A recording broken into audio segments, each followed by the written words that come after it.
जय श्री कृष्ण। मिथुन राशि और मिथुन लग्न के लिए 12 से 18 जनवरी कैसा वीक जाने वाला है। तो आपको तो गुरु मदद कर रहे हैं, गुरु केंद्र में बैठे हैं, वक्री हैं अभी। इस बीच में धनु राशि में जब ये शिफ्ट होंगे, कर्क में आएंगे जून के महीने में, तब तक आपको पूरी मदद कर रहे हैं। मार्च के महीने में मार्गी हो जाएंगे तो आपको और थोड़ा सा फायदा होगा, स्टेबिलिटी आ जाएगी। अभी थोड़ा उठा पटक परिवर्तन चल रहा है, मैरिटल और बिजनेस रिलेशनशिप में रिशफल आ रहा है, तो पेट से संबंधित या किसी वर्क स्ट्रेस भी आपके अंदर हो सकता है। ये सारी चीजें गुरु दे रहे हैं, तो इसलिए ये गुरु आपको बहुत मददगार है। और जून के महीने तक जाते जाते ये आपके लिए प्रोफेशनल पार्ट पे, मैरिटल और बिजनेस रिलेशनशिप के पार्ट पे, इनमें स्टेबिलिटी देके जाएंगे। ठीक है, तो अब आ जाते हैं गुरु शनि। यहाँ अब अगली बात क्या है कि धनु राशि में शुक्र बुध मंगल और सूर्य, ये 4 ग्रह बैठे हैं जिन पर गुरु की भी दृष्टि है और शनि की भी दृष्टि है।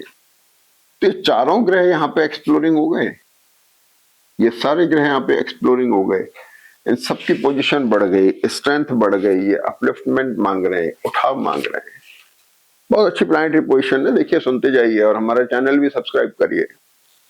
दूसरी बात, भाग्य में राहु बैठे हुए हैं। अब राहु अगर भाग्य में बैठे हैं और वो भी वर्गोत्तम में है, तो इससे बढ़िया क्या आप आइडियल पोजीशन मांगते हैं, जिनको शनि भी मदद कर रहे हैं, गुरु से दृष्ट हैं, लग्न में बैठे हुए गुरु से, बहुत अच्छी पोजीशन बनी हुई है। राहु केतु बड़े इंपॉर्टेंट प्लैनेट हैं, ये जब भी वर्गोत्तम में आते हैं, खासतौर पर टेबल पे वर्क करने वाले लोग, आर्किटेक्ट हों, चार्टर्ड अकाउंटेंट हों, डॉक्टर्स हों, या फिर और डिजाइनर्स हों, जिनका मानसिक काम जो करते हैं, उनके लिए बहुत अच्छा वक्त साबित होता है। तो एक ये बात हो गई। ठीक है, अब आ जाते हैं सब कि शुक्र बुध मंगल और सूर्य। अब शुक्र जो है, मंगल शुक्र के साथ में और मंगल शुक्र बुध के साथ में, ये बड़ा कफ का कॉम्बिनेशन होता है, दोनों अस्त हैं, ध्यान रखने की बात है। मंगल के साथ बैठ के बुध इसको फ्रीज कर रहा है, तो कौन क्या फ्रीज हो गया, आपका कफ कोल्ड का इन्फेक्शन अगर है तो वो फ्रीज हो गया। यानी अगर होता है तो ध्यान रखना है, तुरंत उसका उपचार करना है, नहीं तो ये बढ़ सकता है, एंटीबायोटिक खानी पड़ सकती है। ठीक है, अब आ जाते हैं सूर्य भी यहाँ पर बैठे हुए हैं। सूर्य 7th हाउस में, 7th हाउस मैरिटल और बिजनेस रिलेशनशिप का है, तो वह थोड़ा इरिटेशन डेवलप करते हैं, मंगल के साथ बैठ के थोड़ा एग्रेसिव हो जाते हैं, तो थोड़ा रिलेशनशिप में अपने को विशेष ध्यान रखना है। और मंगल की दृष्टि जो है वो थोड़ी वाणी में तीखापन भी आपके ला सकती है, तो थोड़ा बोलने पे भी ध्यान रखना है। अब इस जो मंगल सूर्य का जो कॉम्बिनेशन है, इसके ऊपर केतु की भी दृष्टि है, शनि की भी दृष्टि है। शनि केतु इन्फेक्शियस कॉम्बिनेशन हुआ, और केतु की दृष्टि मंगल और सूर्य को थोड़ा इरिटेटिंग और थोड़ा एडमेंट मोड में डाल रही है। तो मैरिटल और बिजनेस रिलेशनशिप में आपको विशेष ध्यान रखना है, बहुत एडमेंट नहीं होना है, बहुत चूजी नहीं होना है, क्योंकि शुक्र बुध शुक्र मंगल ये बड़ा चूजी कॉम्बिनेशन है। ऐसे लोग बड़े परफेक्शनिस्ट होते हैं, हर चीज को परफेक्शन से करने की कोशिश करते हैं, इसीलिए ये कॉम्बिनेशन डिजाइनर्स के लिए, प्लानर्स के लिए बहुत अच्छा कॉम्बिनेशन। सारे अस्त हैं, स्वास्थ्य का ऊपर असर पड़ता है अस्त ग्रहों का, आपको ध्यान रखना है। वैसे अगर देखा जाए तो दशमेश गुरु से दृष्ट होने की वजह से प्रोफेशन में मददगार है। अगर आपकी जन्म पत्री के बाकी अच्छी दशाएं हैं, तो कॉम्बिनेशन आपको निश्चित तौर पर मदद करने वाला है। और विशेष तौर से जिनकी शादी ब्याह थोड़े से सेटल होने की तरफ हैं, प्रपोजल्स कुछ हाथ में हैं, तो वो डिसाइसिव मोड में जा सकते हैं, उन पर कुछ निर्णय हो सकता है। इसी तरह बिजनेस में अगर आपके कुछ कॉन्ट्रैक्ट साइन होने, कुछ नए टाई अप्स होने, नया बिजनेस करना है, या जो नौकरी में वो बदलाव की तरफ जा रहे हैं, सब चीजें फ्रीज हो सकती हैं, इनके कुछ अच्छे परिणाम आ सकते हैं। इस वीक की सबसे बड़ी खास बात क्या है कि गुरु और बुध का एक एक्सचेंज भी चल रहा है।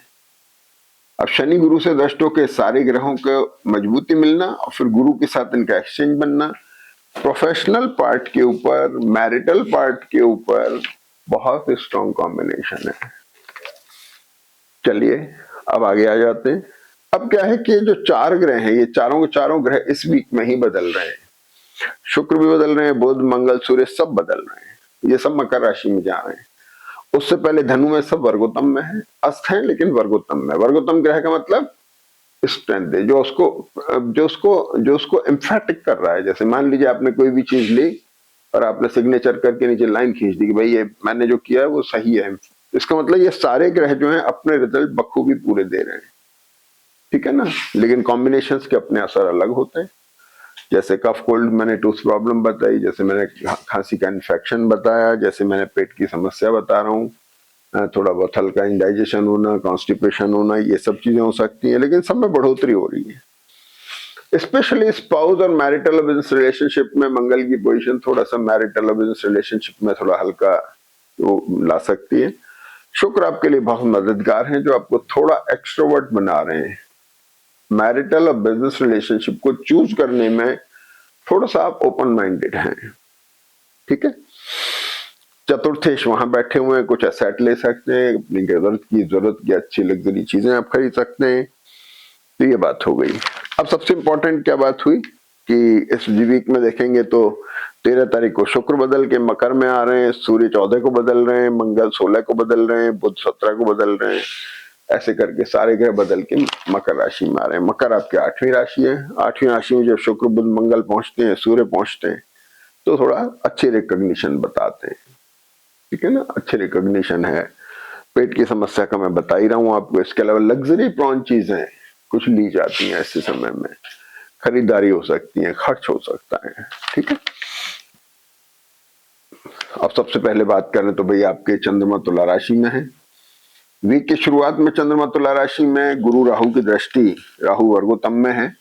इन गुरु राहु की दृष्टि थोड़ा सा एक ऐसा कॉम्बिनेशन है जो थोड़ा डिससेटिस्फेक्शन लाता है, एक अशांति रखता है चित्त में। तो चंद्रमा जब तक तुला राशि में है, थोड़ा सा आपको ऐसा फील हो सकता है, लेकिन पेशेंस रखेंगे तो जैसे चंद्रमा यहाँ से शिफ्ट होते हैं, और ये 13 तारीख को शाम को 6 बजे चंद्रमा आ जाते हैं आपके वृश्चिक राशि में। अब वृश्चिक राशि कौन सी हुई? छठी राशि है आपके हिसाब से। छठी राशि जो है उसके लॉर्ड मंगल है, लेकिन वर्गोत्तम में है। बहुत अच्छा साइन है ये। तो अब यहाँ देखेंगे तो धन से संबंधित कुछ आपकी ईगरनेस है, थोड़ा सा आपके अंदर एक द्वंद है। इसके बाद में शुक्र 13 तारीख को सुबह ही मकर राशि में चले जाते हैं। अभी शुक्र यहां से शिफ्ट होकर यहां आ गए, ठीक है ना। शुक्र यहां आ गए 13 तारीख को, और 13 तारीख को शुक्र आते ही 15 तारीख तक के वर्गोत्तम में रहते हैं। चलिए अब इसकी बात करते हैं। तो शुक्र जो है आपके द्वादशेश हुए और पंचमेश हुए। पंचम भाव विद्या बुद्धि संतान का माना जाता है, तो वो बहुत अच्छी पोजीशन पे जा रहा है। राहु बुध, राहु मंगल, राहु सूर्य से कवर है। हल्का फुल्का थोड़ा ट्रैवल होना, पैसे खर्च होना, ये पॉसिबल हो सकता है। लेकिन इसके साथ में क्या घटना होती है कि 15 तारीख तक शाम को 8 बजे तक शुक्र वर्गोत्तम में रहते हैं, फिर ये कुंभ नमांश में चले जाते हैं। तो शुक्र यहाँ पर बहुत अच्छे हैं, पढ़ने वाले बच्चों के लिहाज से भी अच्छे हैं, मैरिटल और बिजनेस रिलेशनशिप को लेकर के भी अच्छे हैं। इसके बाद में 16 तारीख को चंद्रमा आ जाते हैं धनु राशि में। ये इंपॉर्टेंट चीज है।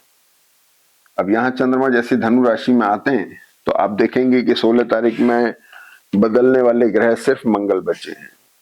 तो मंगल आपके सिर्फ 16 तारीख को बदलेंगे, और शुक्र और सूर्य बदल चुके हैं। तो यहाँ पर देखेंगे तो सूर्य भी बदल चुके हैं, शुक्र भी बदल चुके हैं।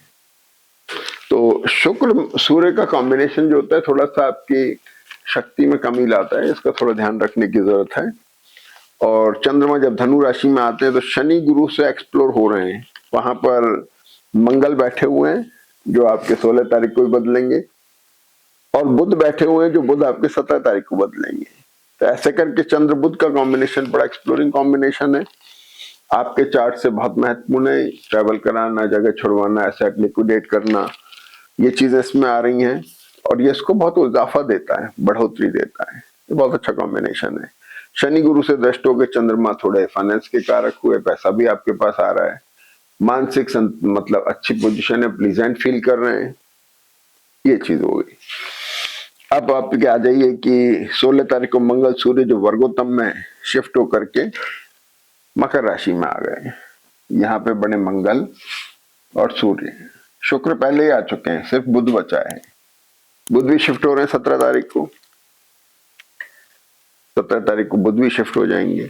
तो कुल मिलाकर के प्लानिटरी पोजीशन जो एक तरह से ग्रहों का क्लस्टर जो फायदा दे रहा था, पहले तो मैरिटल और बिजनेस रिलेशनशिप पे दे रहा था, अब वो एसेट के घर में शिफ्ट हो गया है। अब एसेट में आपके चेंजेस आ रहे हैं, और एसेट को लेकर के कुछ बेटर चीजें हो रही हैं। तो अब यह है कि 16 तारीख को सुबह 6 बजे चंद्रमा आ जाते हैं धनु राशि में। तो धनु राशि में चंद्रमा आ गए। इसके बाद में हम देखेंगे कि मंगल सूर्य वर्गोत्तम में है, वो भी शुक्र राशि में चले गए, मंगल सूर्य भी चले गए। अब आ जाते हैं 18 तारीख को चंद्रमा मकर राशि में। अब यहाँ पर चंद्रमा को ये सहयोगी मिलते हैं, शुक्र मिलते हैं, मंगल मिलते हैं, ये सब सहयोगी आपके मिल रहे हैं। और यहाँ देखेंगे तो बुध भी 17 से 19 तारीख के बीच में मकर राशि में ही रहते हैं। तो ये सारे ग्रहों का जमावड़ा जो धनु में था वो शिफ्ट होकर मकर में आ गया। अब ये कंसर्न डेवलप कर रहा है आपके प्रोफेशन उसको लेके, एसेट को लेकर ये कंसर्न डेवलप कर रहा है, फाइनेंस की इच्छा डेवलप हो गई है, पैसा आ रहा है आपके पास में। तो जैसे ही चंद्रमा मकर राशि में आ रहे हैं आपके पास पैसा आ रहा है। तो मकर राशि के चंद्रमा आ गए 17 बजे, शाम को 5 बजे ये 18 तारीख को इधर आ जाते हैं।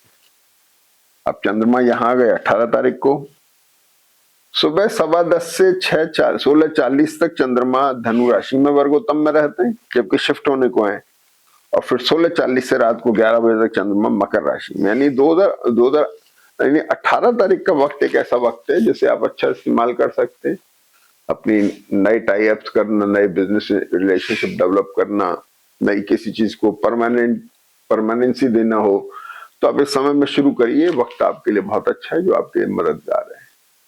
तो ये एक आपका डिस्क्रिप्शन हुआ 12 से 18 जनवरी का। और ग्रह अच्छी पोजीशन पे हैं, खड़े हो जाएंगे, उठ बैठेंगे तो हम इनका ज्यादा फायदा उठा पाएंगे। जय श्री कृष्ण।